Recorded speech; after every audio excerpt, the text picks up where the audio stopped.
All right, students, this screencast is going to deal with the events that lead up to the War of 1812, and it's lengthy, so I'm going to divide it into, again, like I did the last one. By the late 1700s, after the Revolution is over, U.S. ships are trading all around the world, and they're being very successful with it. But at this time, France and Britain are at war again, and of course, France is in revolution. And eventually, Napoleon's going to come to power, and Britain and France will continually fighting. So they're keeping their merchant ships a little bit closer to home because um, every time one of them goes out to try to trade, the other country is attacking it. And so that really, again, that opens up trade for the United States to be even more because that opens up a lot of things for us. If they're going to raid on each other's trading ships, then our ships can get in and fill that vacuum. But there were pirates from other places that were a bothersome problem for us. There were Barbary states from North Africa, and this included these states: Morocco, Algiers, Tripoli, and Tunis. Now, a lot of these places, Tripoli is going to become the one that's most problematic. This is a place called Libya today. So I've got this in one of my frames. I call it Tripoli, Libya, because I think you should know where it is. They will raid on any European ships, and they'll raid on American ships too. So they're just equal opportunity pirates. They'll raid on anyone. And in order to keep us from raiding on you or keep them from raiding on us, they demand tribute. And so it's a sort of protection. It's a bullying operation. And if the tribute isn't paid, the pirates are going to attack your ships, take the cargo, and imprison the crews. So governments just go ahead usually and pay these people because it's easier to pay them to fight to control them. Because again, especially the European countries, they're already at war with each other. And so they don't want to mess with these pirating people. They don't have the time or the willpower to deal with it. They'd rather just pay them. So that's what they do in a lot of cases. And so again, these states are also demanding that the U.S. do the same thing. They're like, your ships are trading around the world now too, and you're fair game. And so we're going to demand that you pay tribute as well. And Jefferson refuses. He refuses. And Tripoli then declared war on the United States. And so Jefferson sends ships over to Tripoli. He's like, okay, I'm not going to do this.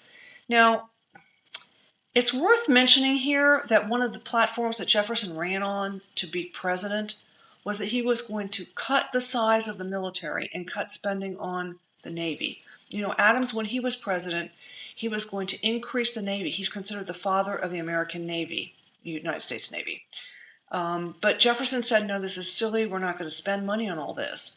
But now he's finding himself in a position where he has to spend money on it. He's having to send people around the world already, and we're just a baby country.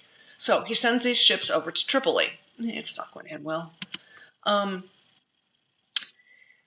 So in 1804, pirates seize the warship Philadelphia, and they throw the crew into jail over there in Libya, in Tripoli. And the very, very famous, heroic Stephen Decatur, there's places named after him in the United States. So if you see a place named Decatur, it's named after him. He slips into the harbor and torches the Philadelphia and burns it rather than having the pirates keep and use it. The war ends with a peace treaty, and eventually we get the crew back, but we pay for that. I mean, we actually do go ahead and cave. It sounds like we're not. It sounds like we signed a treaty and we get them back, but we cave. We pay for their release, and we agree that Tripoli's not going to raid on our ships anymore. I mean, Tripoli agrees to that. But other states in the Barbary Coast continue raiding on our ships. So Jefferson really didn't get that much out of the negotiation as far as really keeping us free from piracy on the seas. Now, Jefferson is reelected in 1804. It's not surprising. He had made the Louisiana Purchase, and he's really riding pretty high. People are pretty popular with the country. And France and Britain are still at war. Again, see my little snide remark, still, eternally, constantly at war. But while they're fighting, they both want to keep trading with the United States. Remember, England is the United States' biggest trading partner. So they want to keep that going. And the American merchants are prospering because they can trade with both these countries. They're loving this. But each of those countries is trying to bully the Americans into not trading with the other one. So the French are trying to bully the Americans into not trading with the British, and the British are trying to bully the Americans into not trading with the French. Now, on the American side, we want to trade with everybody because that's how you make the most money. That's simply how you make the most money. But you're going to see that it doesn't work out real well. So what happens is, for a couple reasons this happens. It's called impressment, and you're going to need to know that term, impressment. The British have been in war for some time, going back almost to the French and Indian War. I say on this slide since the American Revolution, but even you can think of it since the French and Indian War in the 1750s. The British have been almost at war continually. And they are simply kind of wearing out their sailors. They're running through men at this point, and the men are getting tired of it. They're getting just sick and tired of it. And some of them are defecting, and some of them are just, the British fleet will pull into port. The sailors will get off the ship, maybe like they're supposed to be off the ship overnight, and they know still come back on the ship. And instead, the sailors will take off their Royal Navy uniforms and try to go get a job on a merchant ship from another country because they're sick and tired of sailing around the world, putting their lives at risk for the British Empire at this point. They're just tired of it because it's not coming to any good end. It's been for years and years now. And it's bad conditions. They're not being paid a whole lot, and their living conditions are poor. And it goes, like I said, it goes on and on. They never get done with it. And so the British then began doing something else to try to replenish their sailors. They began stopping American ships, not French ships, but American ships, because they suspect that the British deserters, some of the British sailors, that have deserted off of the British ships, are working on American merchant ships. It would be easy for them. They speak English. Everybody speaks English, so it's easy to get along. And so theoretically, they're stopping these American ships looking for British deserters and trying to round up the men that have left their own ships. But what happens in the real world is, if they do find some of their own men, they take those men, and then they also imprison American sailors off of merchant ships. These are not Navy guys. These are merchants. These are guys, they're just working on a shipping line. So they're just regular guys. They're not sailors. Not in the term we think of as Navy guys. So they take these people prisoner and force them to go work on their ships. You can either come work as a sailor for the Royal Navy, or we can shoot you in the head right here in the middle of the ocean. It's that simple. And a lot of times these attacks happen just off the coast of America. It doesn't take very long before the people in the United States realize what's going on. They send their husbands, their sons, their brothers. They're working for some shipping line that ships cargo back and forth from Europe, and pretty soon they're not coming back at all. And they realize, they figure out what's going on pretty soon, and it's not happy. And the breaking point occurs when a British vessel called the Leopard stopped and wants to search an American ship called the Chesapeake. Now, normally, the American vessels are not armed because they're merchant ships. They're not Navy ships. They've got no cannons or guns or any to speak of. They're outmanned and outgunned.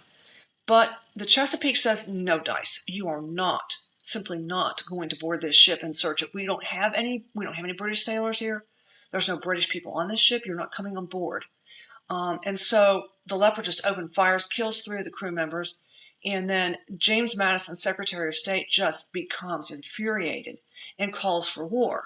But Jefferson is not so sure. Why isn't he? Well, Jefferson's not so sure because, let's see, he has cut spending for defense. He has cut spending for the Navy. And while you might think, well, gosh, does everything old new again? Yes, it is. So the very same thing that people are struggling with today, that the United States government struggles with today, spending, was the thing that they struggled with back then, spending. And Jefferson thought he should cut spending in this one area, and it came back to bite him. All right. After this attack by the Leopard, Congress took a radical step. They passed this thing called the Embargo Act. And in the Embargo Act, it was targeted against Great Britain, but it banned imports and exports from all foreign countries. So, in effect, the United States was not allowed to trade with any foreign countries at all. And the reason they did it against all foreign countries was because, let's face it, the Congress knows that everyone is a good smuggler. And if they don't ban the foreign trade from all foreign countries, The smugglers in the United States will find a way to get around it simply by trading with someone else and running the British goods through another country and bringing it into the United States. So they just simply ban all imports and exports. And so that's the reason that it was banned from all foreign countries. However, who do you suppose this really hurts? Okay, it's a disaster. It hurts the Americans worse than it hurt the British by far. Unemployment in the shipyards and harbors of New England skyrockets. Southern farmers don't have markets for their stuff that they want to sell: tobacco, sugarcane, rice, cotton. Cotton isn't a huge crop yet, but whatever they want to sell, they can't sell it over in Europe, and the price of wheat in the West goes way down. So this is a complete disaster, this embargo. And in fact, it ends up being repealed eventually. Okay, I'm going to stop here, and we'll pick it up after this.